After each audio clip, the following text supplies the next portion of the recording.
Growing up, I lived in a household with domestic abuse, not really knowing what environment I'd be living in from one day to the next. My mum was in a relationship for about, I'd say like 8-9 years. And within that relationship, we called him the devil. It was, yeah, he was manipulative, he was abusive, he had a temper. There was often a lot of arguments within the house. I'd come down in the mornings and there'd be like holes in the walls from where he's obviously punched and tried to manipulate and scare my mum. It was horrible to hear the arguing, the sounds, and not really knowing what was going on, but you do know what's going on.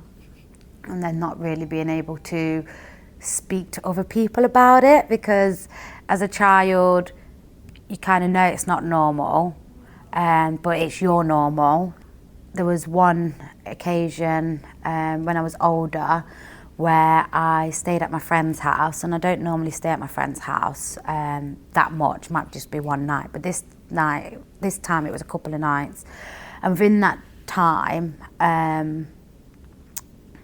the devil tried to kill my mum with his actions. He tried to strangle her, and if it weren't for my little brother, it would be a very different story. I thought things were bad before that, but that moment changed so much of our lives. They obviously, understandably, really affected my mum's mental health, and everything seemed to be so much harder. Life was a lot harder after that. My mum did speak out, bless her. She did have the strength to speak out. She had previously called the police on him. Don't get me wrong, she had made efforts in the past also to leave, to escape, but he was always just too good at what he did. And she did file a statement, and she did go through the police, but he was quite a clever man, and he knew that if he pleaded guilty to one thing, they wouldn't take it to trial. So he pleaded guilty, and he got away with everything he did. And I was heartbroken for my mum at that young age, and I was angry. I was angry that he'd got away with not only just that incident that night where actually I was nearly left without a mum, but for all those other years that we endured of his just, yeah, the most horrendous stuff. But she did leave that, and she did, finally flee, and that unfortunately took its toll on her for many years. But she did do it, and for that I look back and I'm proud of her for that, because I know it wasn't easy. I had quite an abusive partner in school, which I think then when I was in school, it wasn't identified that 16-year-olds could be in abusive relationships. And he was really manipulative, coercive. He'd be quite physically abusive to me also. Again, didn't really know who I could turn to and speak to. So that was really isolating. And I think my friends would just be like, well, why are you with him? And they'd probably blame me a little bit for staying with him. The last incident was when I was with him and I'd stayed at his house, and he'd made me think we was getting back together. I thought I was in love with this boy. We was getting back together and stuff, and then as he was dropping me out, he'd basically used me. And I was upset, and I was like, what? I thought we was getting back together. You've made out X, Y, and Z. And he just, as he was driving, he just got his hand and went bang across my face. And my nose literally, I never have nosebleeds, and my nose just went everywhere. And I was so taken back, and obviously that made me cry more, which then I think infuriated him more.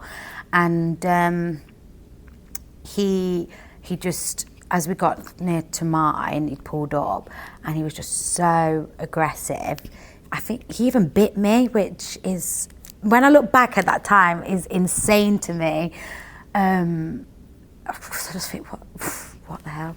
And he bit me, and he dragged me out the car because I was taking too long to get out the car, because I actually didn't want to go home because I didn't want my mum to see me in that state.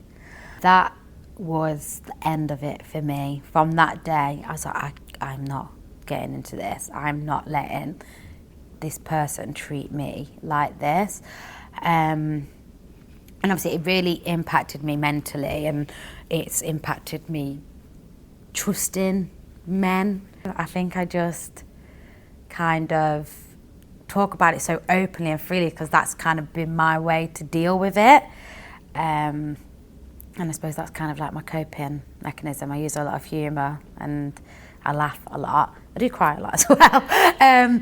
But yeah, I think I've just over the years have come to terms with my experiences, the trauma, the challenges, the heartache, and, you know, all the loneliness and isolation.